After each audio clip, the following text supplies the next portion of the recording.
Vous vous apprêtez à écouter un extrait de Yann et Frank, un podcast intégral disponible sur Patreon en temps réel. Sur YouTube, vous aurez accès à une version un petit peu raccourcie, quelques semaines en différé. Merci de votre support.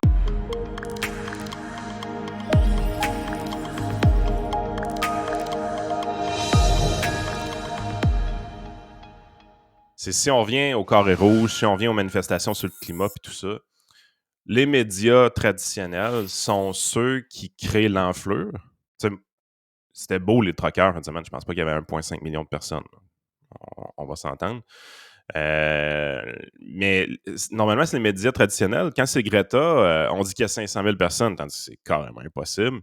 Après ça, on dit que c'est beau, c'est gentil, tout ça, tandis qu'il y en a de la merde dans ces manifestations-là aussi. Fait que tu sais, c'est comme quand c'est les médias de masse qui jouent le rôle inverse, donc qui mettent le focus sur ce qui est tout croche, versus que quand c'est une cause qui les touche, là, on va arriver puis on va glorifier l'événement. Tu te dis, attends une minute, là, je veux dire, depuis quand les médias sont du bord du gouvernement puis pas du peuple? Généralement, les médias, d'un point de vue clic, là, ont un grand avantage à grossir un événement. Peu importe l'événement, là, que ce soit un événement sportif, Absolument. politique, tu sais, pourquoi je dis qu'ils ont un avantage à grossir l'événement? Ben, c'est ça, ils rendent tout spectaculaire, là. Je veux dire, tu frappes une marmotte sur l'autoroute, puis si c'est filmé, ils vont réussir à faire une nouvelle avec ça, là. Ben, ils l'ont. C'est que là, il y a une twist là-dedans. Ils l'ont grossi, mais pas en termes d'importance, puis de nombre, puis de ci et ça. Ils l'ont grossi en y donnant une sauce conspirationniste, mais parce que là, là, Ils on l'ont s'en rend bien. déformé, dans le fond. Moi, ça fait longtemps que je le dis. Ça, bon, on a déjà fait des podcasts, je l'ai déjà dit souvent, là, mais je vais le redire parce que je pense que c'est important de le mentionner, là. Il y a pas de conspirationniste et anti-conspirationniste dans les médias. Il y a un conspirationniste qui est autorisé et il y en a un qui n'est pas autorisé. Celui qui n'est pas autorisé, c'est celui, entre guillemets, des gens qui étaient assis dans le camion. Puis celui qui est autorisé, c'est celui qui est dicté à la TV. Parce Fait que que là, quand Isabelle Haché fait des liens entre la radio de Québec puis l'attentat de la mosquée, ça, c'est un conspirationnisme exact. autorisé. Et quand, mettons, une chaîne de télé comme MSNBC dit que les troqueurs, en gros, c'est un complot russe, parce que, gros, ça a été dit, là. À CBC aussi, je pense, ça a À été parlé. CBC aussi, ça a été dit. Là, il faut quand même. Tu sais, je veux dire, il faut quand même. Parce que c'est ça l'affaire, c'est que. Un Il y, complot a, russe. il y a les bons complots et les mauvais complots. Ça, à un moment donné, il va falloir que ça finisse, là. Tu sais, un gars qui pense que les élections américaines ont été truquées, puis que dans le fond, La Donald Trump machine est encore. Dominion. Ouais, la machine Dominion et compagnie, ce qu'on voit souvent passer, là. Lui, c'est un cave, mais la personne qui pense que Donald Trump a été mis au pouvoir à cause d'un complot russe, elle, c'est une personne intelligente. Tu sais, à un moment donné, il va falloir que ça achève, ça, Chris, là. Il y a du complot de toutes les bords. Ben Puis oui. là, c'est comme s'il y en a qui sont autorisés de dire ce qu'ils disent, puis d'autres, c'est des caves de dire ce qu'ils disent. Là, en fin de semaine, c'était moi, tu sais, c'était drôle parce que le discours, c'était regarder ces gens conspirationnistes qui pensent que le passeport, c'est une patente digitale ou je sais pas trop. Puis là, tu étais comme, OK, fait que là, tu dénonces ça, mais la réponse à ça, c'est voici un convoi qui est manipulé par des groupes de suprématie blanche. Puis là, il y avait quasiment le Ku Klux Klan là-dedans, puis il y avait un gars qui a un drap blanc sur la tête qui manipulait ça à distance là, en tirant un ficelle de chaque troc, là. Mais ça, là, je veux dire, c'est du complotisme à l'état pur. Ben Premièrement, les oui. mouvements de suprématie blanche au Canada, ils ont peut-être 100 membres, là. On va arrêter ça, là. Je suis même pas capable de t'en nommer un. C'est quoi, là, les Proud Boys, là? Tu me feras pas à croire que les Proud Boys ont organisé une manif avec 10 000 personnes qui sont prêtes à embarquer d'un char pour faire le tour du pays, là. Je veux dire, ces organisations-là n'ont pas de fonds, n'ont pas de membres. C'est que dalle, ça représente rien. Ouais, puis le convoi de camionneurs a été hijacké, puis de la bonne façon, je vais le dire. Moi, honnêtement, quand ça a parti cette affaire-là, avec le GoFundMe, le monde un peu louche à la tête, j'étais là, tu sais, se coller à ça, là, j'étais là, j'ai dit, hey boy, tu sais, c'était quasiment comme se coller à Stéphane Blais au Québec, là. Tu te dis, wow, regarde, Ouais, ouais, je deux, comprends. une bonne distance de bras puis une perche au bout, ça va être correct. Tu sais, mais seule affaire, c'est que cet événement-là a été complètement hijacké. Non pas par des conspirationnistes, par le peuple. Dans le sens que le monde a fait ah ouais, là, fuck it. Ouais, mais là, on a des craintes un peu sur l'organisateur. Je m'en sac. Je m'en sac. On s'en fout. Puis c'est ça que le monde nous disait. On s'en fout que les organisateurs soient tout croche. Ils font de quoi? Il y a quelqu'un qui fait de quoi? Ils font de quoi? Puis cet événement-là a été hijacké par tout le monde. Puis c'est une bonne chose. Là. Honnêtement, je dis pas que c'est une mauvaise chose, c'est une très bonne chose. Même c'est ça qui a crédibilisé l'événement. Autant qu'on pouvait avoir des doutes sur l'organisation, qu'à un moment donné, l'organisation, c'était plus ça qui était important.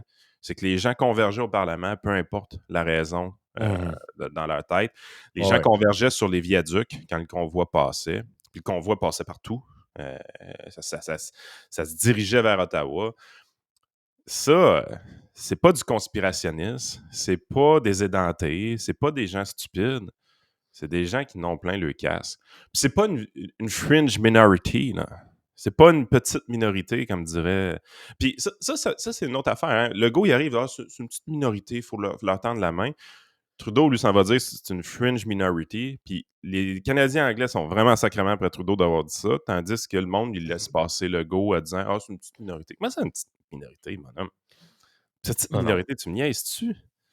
C'est d'essayer de. En fait, il y a quelque chose qui se passe aussi au niveau du gouvernement. J'ai vu un changement qui est assez fascinant. Puis si vous voulez voir le changement de ton du premier ministre, suivez le goaler des Oilers. Ça, c'est le best pour. Oui, il est toujours. Il y en a eu un. Mais là, l'affaire, c'est que. Puis, non, on reviendra là-dessus. J'ai d'autres choses à dire là-dessus, mais on reviendra plus tard. Continue sur ton idée.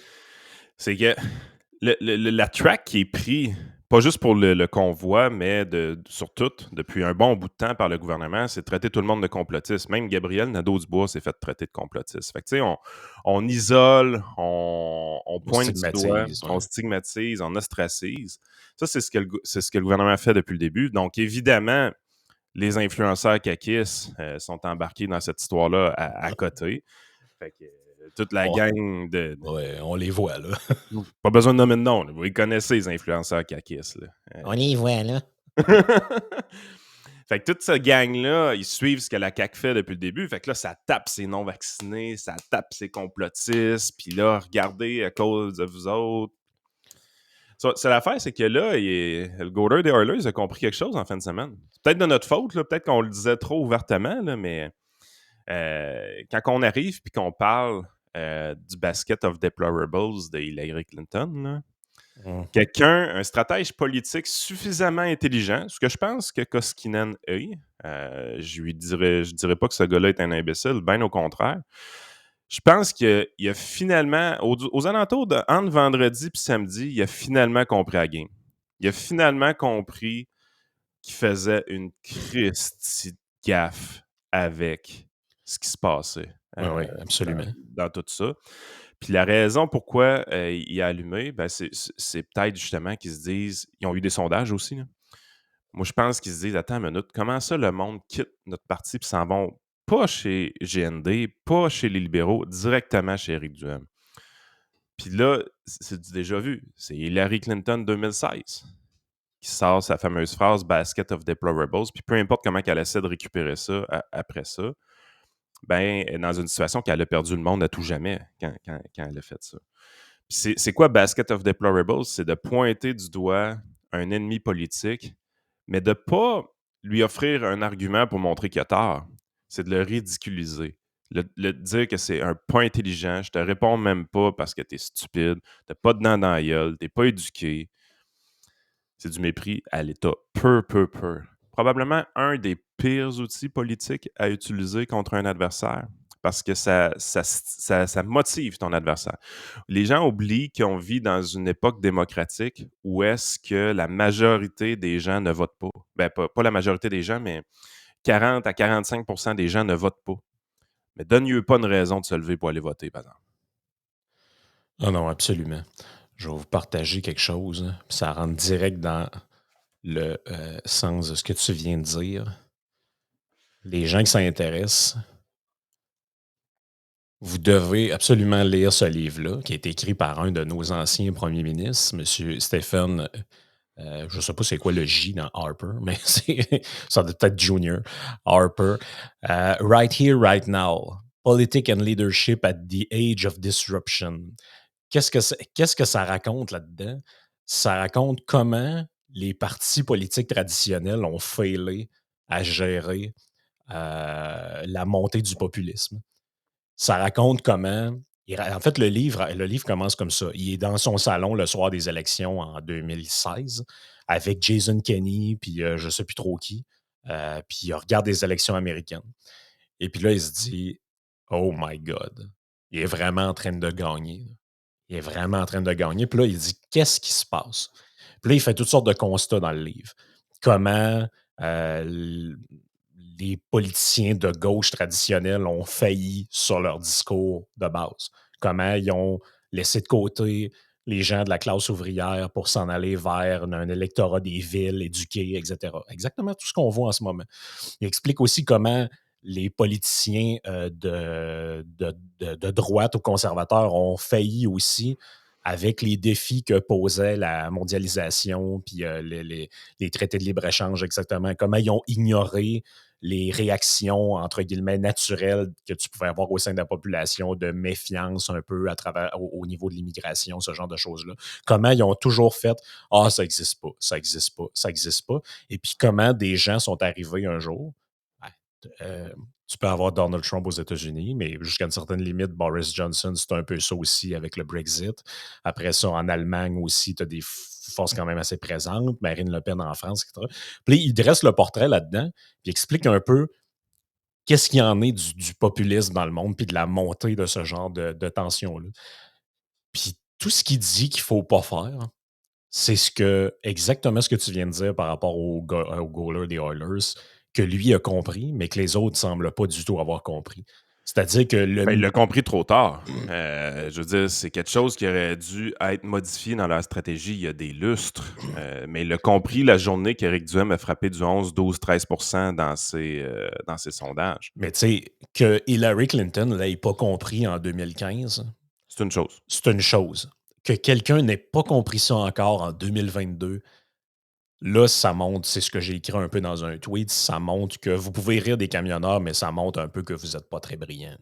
Si Puis vous tu vois, n'avez pas encore compris que le populisme, c'est un mouvement de grogne, d'écœur en titre des îles. Écoute, c'est quoi le populisme? C'est une grogne montante au sein d'une partie de la population, pour ne pas dire une très grande partie de la population, qui en a plein son crise de casse de se faire dire quoi faire par des madames avec les cheveux bourgognes des médias, puis par des bonhommes que ça fait 35 ans qui écrivent, puis on ne sait pas trop pourquoi. C'est ça le populisme. Donc là, qu'est-ce que ces gens-là, qu'est-ce que la madame avec les cheveux bourgognes puis le bonhomme avec une moustache fait? Il lui chie dessus. bonne Ça, là, ouverture. ça s'appelle il y a un feu, voici un gallon d'huile et voici le gallon d'huile sur le feu.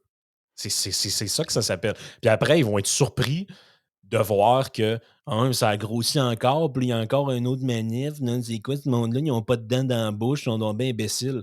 Ah ouais, ben réinsulte-le encore une fois, puis on remet un autre gallon d'huile sur le feu. Ils n'ont rien compris, ce monde-là. Ils n'ont rien compris.